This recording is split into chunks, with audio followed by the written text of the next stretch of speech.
Student unions बुनियादी तौर ते जेकॾहिं असां ॾिसूं त समाज जे अंदरि जेके बि जमहूरी इंस्टीट्यूट्स आहिनि उन्हनि में रिप्रेज़ेंटेशन समाज जे हर क्लास जी ऐं हर पर्त जी हुजणु लाज़मी आहे। ऐं जीअं त यूथ जेको आहे, स्टूडेंट जेको आहे, उहो समाज जो हिकु इंतिहाई मुतहरिक पर्त आहे, मुतहरिक क्लास आहे। सो उन्हनि जी पोलिटिकल प्रोसेस में रिप्रेज़ेंटेशन जेका आहे उहा बिल्कुलु जमहूरी ऐं इंतिहाई ज़रूरी ऐं डेमोक्रेसी खे फुलफिल करण जे लाइ इंतिहाई ज़रूरी आहे। असीं सिंध जे तनाज़ुर में जेकॾहिं सिंध जे माज़ी खे ॾिसूं त स्टूडेंट यूनियंस या स्टूडेंट एक्टिविज़म जेको आहे उन सिंध जी पोलिटिकल प्रोसेस में वॾो प्रोडक्टिवली कंट्रीब्यूट कयो आहे।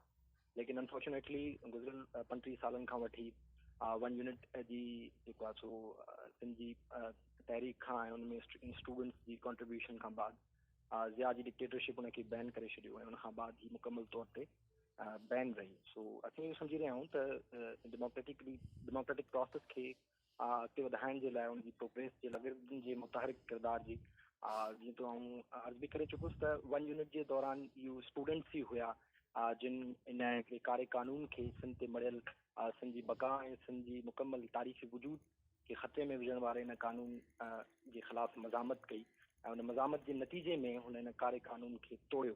उनखां अलावा असीं MRD जे अंदरि बि असीं ॾिठोसीं या उनखां बाद में वक़्तनि फ़वक़्तनि जॾहिं बि सिंध जे बका जे मामले में सिंधी समाज जे तशख़ुस जी बहाली जे मामले में जॾहिं बि ज़रूरत ऐं तारीख़ तक़ाज़ो कयो आहे त सिंध जो शागिर्द भरपूर मज़ामत सां ऐं भरपूर किरदारु हुन पंहिंजो अदा कयो आहे पंहिंजी क़ौमी सालबियत जे ख़ातिर। सो हिकु लंबी चौड़ी तारीख़ आहे स्टूडेंट्स जी सिंध जे अंदरि प्रोडक्टिविटी जी, पंहिंजे समाज खे बहितर सिंध ॾे वठी वञण जी। जी असल में ईअं आहे त दुरुस्त आहे मुंहिंजी ॻाल्हि त 18th अमेंडमेंट खां बाद यूनियंस जेका आहे उहो प्रोविंशियल सब्जेक्ट आहे ऐं उनखे बहाल करणु जेको आहे सो प्रोविंशियल गवर्नमेंट जे डोमेन में अचे थो। लेकिन बावजूदि इन जे त स्टूडेंट्स जे तरफ़ां हिकिड़ी मज़ामत पैदा थी पंहिंजे जमहूरी बुनियादी हक़ जी हासिलात जे लाइ ऐं उनखां बाद सिंध गवर्नमेंट इन जो ऐलान बि कयो त असीं यूनियंस खे बहाल कंदासीं, बिल बि पेश थियो असेंबली जे अंदरि, लेकिन उन ते काई बि प्रोसीडिंग न थी आहे, वधीक उन ते काई बि प्रोग्रेस न थी आहे। इन जे बावजूद बि त जेके बि मेन स्ट्रीम पोलिटिकल ऑर्गेनाइज़ेशन्स आहिनि उन जे पंहिंजे मैनिफेस्टोज़ जे अंदरि बि स्टूडेंट पार्टिसिपेशन जेका आहे यूथ जी पार्टिसिपेशन उहा मौजूदु आहे। जेकॾहिं असां सिंध गवर्नमेंट खे कोट कयूं त पीपल्स पार्टी जी पंहिंजी विंग बि आहे, स्टूडेंट फेडरेशन जी, मुस्लिम लीग नून हुजे या कहिड़ी बि जमातूं हुजनि, तमामु मेन स्ट्रीम पार्टीज़ जी विंग्स भी आहिनि ऐं उनजे मैनिफेस्टोज़ जे अंदरि स्टूडेंट रिप्रेज़ेंटेशन बि शामिल आहे। लेकिन असीं सम्झूं था त प्रैक्टिकली हू इनखे इम्प्लीमेंट करण जे लाइ तयारु न आहिनि। उनजी बुनियादी वजह इहा आहे त जेको पॉलिटिकल डायनेस्टिक कल्चर असां वटि क्रिएट थी चुको आहे, चंद ख़ानदाननि ते मुश्तमिल जेको सियासी ताक़त जो या उनजी अजारादारी जेका उन चंद ख़ानदाननि जी क़ाइमु आहे, इहा उनखे चैलेंज करणु आहे। हू सम्झनि था त जेकॾहिं हू स्पेस ॾींदा स्टूडेंट्स खे, हू स्पेस ॾींदा यूथ खे, त मुस्तक़बिल जी लीडरशिप हितां पैदा थी सघे थी।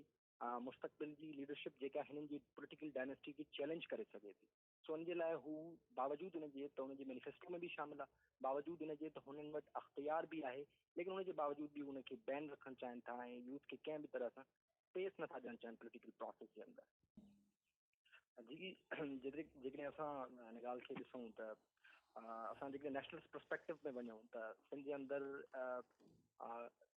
जे अंदरि नेशनल थॉट जी जेको पैदा थियणु आहे बुनियादी तौर ते उहा पैदा स्टूडेंट्स वटां थी। बुनियादी तौर ते स्टूडेंट फेडरेशन ई मां उनजी मुस्तक़बिल जी लीडरशिप बि निकिती। उनजी जेको आहे सो मुकमल तौर ते उनजो पहिरियों ऐं आख़िरी मोर्चो सियासी ताक़त जो उहो स्टूडेंट्स ई रहिया ऐं यूनिवर्सिटीज़ ई रही। सो माज़ी जे अंदरि हिकिड़ी मुकमल तारीख़ आहे जंहिंमें मुकमल तौर ते स्टूडेंट जेको आहे रिप्रेज़ेंटेशन मौजूदु आहे। लेकिन जॾहिं खां यूनियंस बैन थियूं ऐं इदारनि जे अंदरि हिकिड़ो पॉलिटिकल प्रोसेस जेको आहे उनखे ब्लॉक कयो वियो, बंदि कयो वियो, त पोइ उनजा नतीजा नेशनल थॉट जे अंदरि बि असांखे मिलिया, जिते पोइ स्टूडेंट खे या यूथ जी लीडरशिप खे जेको आहे सो बैकफुट ते रखियो वियो। लेकिन असीं वरी बि न सम्झूं था ही बुनियादी तौर ते हिन सिस्टम जो नतीजो आहे। लेकिन जेकॾहिं हीउ सिस्टम दुरुस्त हुजे, जेकॾहिं यूनियन बहाल हुजनि, त उनखां बाद नेशनल थॉट जे अंदरि, नेशनल पॉलिटिकल स्ट्रीम्स जे अंदरि असांखे उहा रिप्रेज़ेंटेशन मिली सघे थी। अलबत्ता हिन वक़्तु उनजो फुक़दान ज़रूरु आहे, लेकिन उनजी बुनियादी वजह वरी बि उहो सिस्टम आहे। जी जिन स्टूडेंट ऑर्गेनाइज़ेशन सां असीं कोलेशन करे ई बुनियादी तौर ते कयोसीं। सिंध स्टूडेंट काउंसिल सिंध जे अंदरि, बल्कि जेकॾहिं असां हुनखे पूरी स्टेट जे अंदरि जेकॾहिं असां काउंट कयूं त असां सभ खां पहिरियां यूनियंस जी बहाली जो आवाज़ु वरी बि सिंध मां ई उथियो। छो जो माज़ी जी तारीख़ जी हिन ॻाल्हि ते गवाह आहे त स्टूडेंट एक्टिविज़म ऐं रियल पॉलिटिकल जेको सिनेरियो आहे उहो हमेशह सिंध जे अंदरि जनरेट थींदो आहे, छो जो उहो नेशनली तौर ते हिकु सप्रेस खतो आहे बलोचिस्तान ऐं सिंध जे अंदरि। सो एक्चुअल जेको आवाज़ हो लाहौर या बाद में थियो, पहिरियां सिंध खां ई निकितो।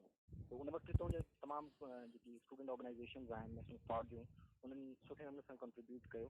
जिते क़दुरु मुश्किलात जी ॻाल्हि आहे त ज़ाहिरी ॻाल्हि आहे, मुश्किलात पूरो स्ट्रक्चर अहिड़े तरीक़े जो डेवलप थियल आहे त कहिड़े बि तरीक़े सां यूथ जेका आहे उहो पॉलिटिकल प्रोसेस जो हिसो ई न थिए। तो उनजे लाइ जेकॾहिं किथे को एक्टिविज़म थींदो त उन एक्टिविज़म खे दॿायो बि वेंदो, उन एक्टिविज़म खे हर तरह सां सप्रेस करण जी कोशिशि कई वेंदी, उनखे मीडिया कवरेज न ॾिनी वेंदी, उन्हनि जे मथां बग़ावतुनि जा केस दाख़िल थींदा। सिंध यूनिवर्सिटी जे अंदरि असांजी मिसाल आहे त हॉस्टल ते पाणी जे लाइ एहतजाज कयो वियो, नतीजे में बग़ावत जो केस स्टूडेंट्स जे मथां दाख़िल थी वियो। डाउ मेडिकल कॉलेज जे अंदरि असां ॾिठो त हॉस्टल जे लाइ हू जेको आहे स्ट्रगल करे रहिया हुया ऐं हेतिरे अरसे खां वठी उहा स्ट्रगल जारी हुई, उनजो कोई बि नतीजो न निकितो। सो इन सिस्टम जे अंदरि मुश्किलात त पंहिंजी जॻह ते आहिनि। जेके करे तव्हांजो ॿियो सुवालु आहे त मीडिया जी कवरेज जे हिसाब सां बिल्कुलु दुरुस्त ॻाल्हि आहे त असीं पंहिंजी लैंग्वेज ते चवंदा जेकॾहिं पंजाब में कंहिंखे जेको आहे सो खंघि ऐं ज़ुकाम थींदो आहे त उनजी बि कवरेज स्टेट मीडिया भरपूर तरीक़े सां ॾींदी आहे, लेकिन सिंध या स्पेस या ग्लोबल प्रोपगेशन प्रोवाइड न कंदा आहिनि। सो असीं सम्झूं था त इन में ही सिस्टम आहे जेको गैर जमहूरी ताक़तूं जेकी उन पूरे कंट्रोल करे रही उन पूरे सिस्टम खे, त जीअं इहो आवाज़ु ख़ुशूसन इहो आवाज़ु सिंध बलूचिस्तान वटां उभरी ई न सघे। जी, असांजी organisation Sindh student council Sindh जेकी नेशनल प्रोग्रेसिव ऑर्गेनाइज़ेशन आहे, जेका हिन वक़्तु सिंध जे खोड़ सारी यूनिवर्सिटीज़ जे अंदरि उनजा चैप्टर्स आहिनि।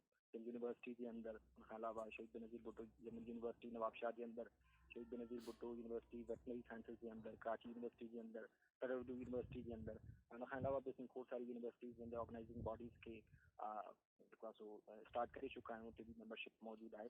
ॾींहों ॾींहुं प्रोग्रेस आहे, मेंबरशिप कैंपेन हिन वक़्तु असांजी हली रही आहे, त हुन में बि बहितरीनु रिस्पॉन्स आहे यूथ जे तरफ़ां।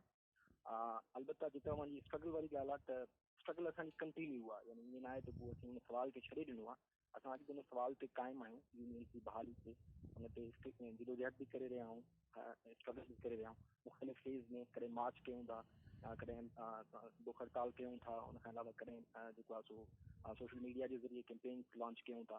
सो स्ट्रगल कंटिन्यू आहे ऐं असीं हिन ॻाल्हि में यकीन रखूं था त हिकु सियासी कारकुन जे लाइ, यूथ जे लाइ, स्टूडेंट जे लाइ जेको बुनियादी सवाल आहे उहो जिदोजहद करण जो आहे। नतीजा समाज में जेकॾहिं मुख़लिसाना जिदोजहद थींदी त उनजा यकीन मिलंदा।